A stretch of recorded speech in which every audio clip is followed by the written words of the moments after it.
मैं doctor Abhishek Gupta, MD homeo psychiatry, post graduate diploma in psychotherapy. आज इस वीडियो में आपको ओसीडी के बारे में बताने जा रहा हूँ। ओसीडी, जैसे कि आपको नाम से ही पता लग रहा है, ओ, सी और डी। ओ का मतलब होता है ऑब्सेशन, मतलब एक थॉट का आपके दिमाग में ऑब्सेस्ड हो जाना, मतलब बराबर आते ही रहना। आप चाहेंगे वो निकल जाए थॉट, लेकिन वो थॉट जाएगा नहीं, वो थॉट आता ही रहेगा। कंपल्सन, मतलब वो जो थॉट आपको आ रहा था जिससे आप ऑब्सेस्ड हो रहे थे, वो थॉट जो आपसे कह रहा है कि ये आपको करना है, वो कंपल्सिवली आपको करना ही पड़ेगा। जब तक आप उसको नहीं करेंगे तब तक एक अंदर से एक एंजाइटी जैसी फील होगी। डी यानी ओ सी डी, डी का मतलब डिसऑर्डर होता है। तो ऐसे डिसऑर्डर जिसमें एक थॉट का ऑब्सेशन हो जाए और उस ऑब्सेशन की वजह से कंपल्सिवली आपको वो काम करना ही पड़े। वीडियो में आगे बढ़ने से पहले मैं आप सभी से एक रिक्वेस्ट करना चाहता हूँ कि मेरे चैनल पर जो भी वीडियोस अपलोड करे गए हैं, आप सबसे पहले उन्हें ज़रूर देख लीजिए, क्योंकि इससे आप ये समझ पाएंगे कि ब्रेन में जो न्यूरोकेमिकल्स होते हैं वो आपकी मानसिक बीमारियों के साथ किस तरह से जुड़े हुए होते हैं और उनके इम्बैलेंसेस से कैसे हमें मानसिक बीमारी हो रही होती है।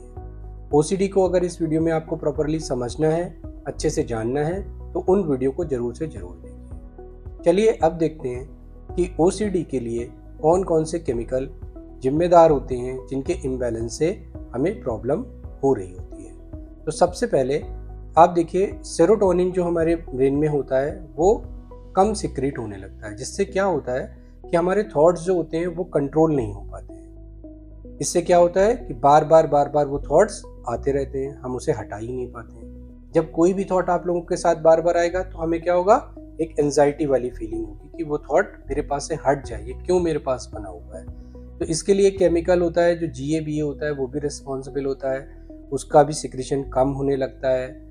धीरे से कुछ और केमिकल्स जैसे ग्लूटामेट वगैरह होते हैं, इनकी सिक्रीशंस बढ़ जाते हैं इस एंजाइटी की वजह से। तो ब्रेन जो होता है वो आपका ओवर एक्टिव वाले फेज में चला जाता है, मतलब वो थॉट बार बार आता ही चला जाता है।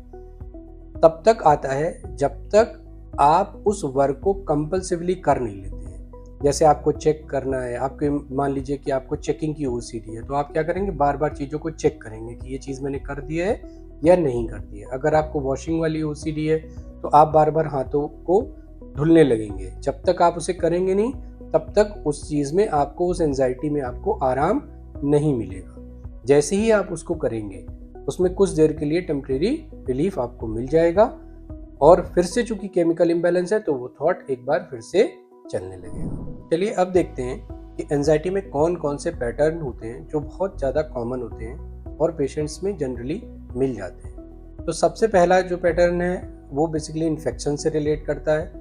उसमें हमें ऐसा लगता है कि कहीं हमें कुछ बीमारी ना हो जाए, कहीं कुछ गंदगी ना रह जाए।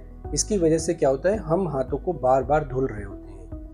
कुछ लोगों के साथ तो ऐसा भी होता है कि अगर कोई पर्सन बाहर से आया है, उसने कोई चीज़ें टच कर ली हैं, तो फिर हम वो सारी चीज़ें जो भी हमको लगेगा, हमें स्विच बोर्ड, बेड शीट, जो भी चीज़ें हमको लग रहा होगा कि कहीं ना कहीं उससे टच हुई हैं, हम उन सबको वॉश कर देंगे। कुछ ऐसे पैटर्न होते हैं जिनमें हमें डाउट हो जाता है, ऐसा लगता है कि हमने ये काम किया है या नहीं किया है। जैसे मान लीजिए कि डोर को हमें लॉक करना है, तो हमने डोर को आज लॉक किया है या नहीं किया है, तो हम बार बार उसे चेक करेंगे जाकर के कि लॉक लगा है नहीं लगा है।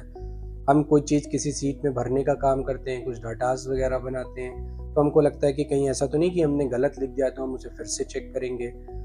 इसी तरह से कुछ लोगों को ये प्रॉब्लम होता है कि जो भी सामान उन्होंने जैसे रखा है वो वैसा ही होना चाहिए, उसमें कहीं भी इधर उधर नहीं होना चाहिए। तो जब भी कुछ उनका सामान या घर में कुछ ऐसा अव्यवस्थित सा दिखेगा उनको कि उनका पेन किसी अलग जगह रखा हुआ है, कपड़े किसी अलग जगह रखे हुए हैं, या बुक्स का जो तरीका है रखने का उनका, वो उस तरीके से डिफरेंटली रखी गई है, तो फिर वो उसको तुरंत अरेंज करने लगेंगे। तो ये भी एक एंजाइटी का ही, ओसीडी का पैटर्न होता है। इसी तरह से कुछ लोगों को हो जाता है, वो लोग काउंट करके काम को करते हैं कि हम 4 बार काउंट करेंगे या हम 10 बार काउंट करेंगे तो मेरा ये काम हो जाएगा। तो उनको ये काउंटिंग वाला पार्ट जो है वो ओसीडी का पैटर्न सेट होता है। कुछ लोगों को ये फील होता है कि कहीं हमसे कुछ गलती तो नहीं हो गई है या हमने कुछ ऐसा गलत कर तो नहीं दिया है। वो रिचुअल्स में हो सकता है, किसी से कहने में हो सकता है, बात करने में हो सकता है। तो वो बार-बार उस चीज़ को रिपीट करके प्रेयर भी करते हैं, बार-बार कहीं न कहीं फ़ोन करके लोगों को कन्फेस भी करते हैं कि मैंने ऐसा तो गलत तो नहीं बोल दिया, आपको ख़राब तो नहीं लग गया। और जब तक वो उसको इंक्वायरी नहीं कर लेते, कह नहीं लेते, तब तक उनको अंदर से उस एंग्ज़ायटी में, उस उलझन में आराम नहीं मिलता। ओसीडी में हम जो कर रहे हैं वो हमें नहीं पता होता है कि हमें क्यों करना पड़ रहा है। मेरा दिमाग क्यों एक अलग-अलग तरह के पैटर्न्स में चल रहा होता है। वो चेकिंग का हो सकता है, वॉशिंग का हो सकता है, अरेंजिंग का हो सकता है। लेकिन ये हो क्यों रहा है? क्या केमिकल का इम्बैलेंस होना ही इसके लिए ज़िम्मेदार होता है? अगर हम केमिकल को बैलेंस कर दें, मेडिसिन से कर दें, तो क्या ये ओसीडी की परेशानी मेरे लिए ख़त्म हो जाएगी? ऐसा नहीं है।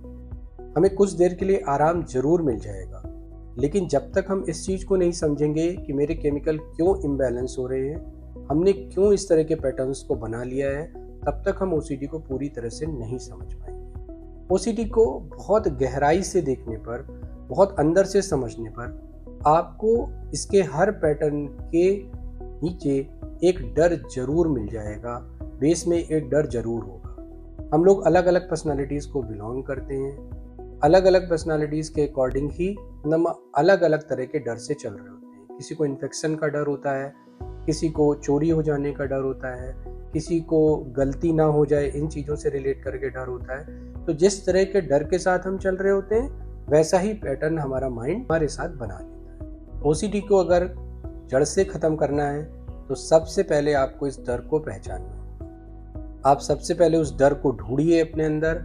अगर आपको मिल जाता है तो उसे निकालने का प्रयास करिए। अगर आपको डर नहीं मिल रहा है, आपसे नहीं निकल रहा है, तो आप मुझसे ज़रूर जुड़िए, ज़रूर मिलिए। मेरे चैनल को सब्सक्राइब कीजिए।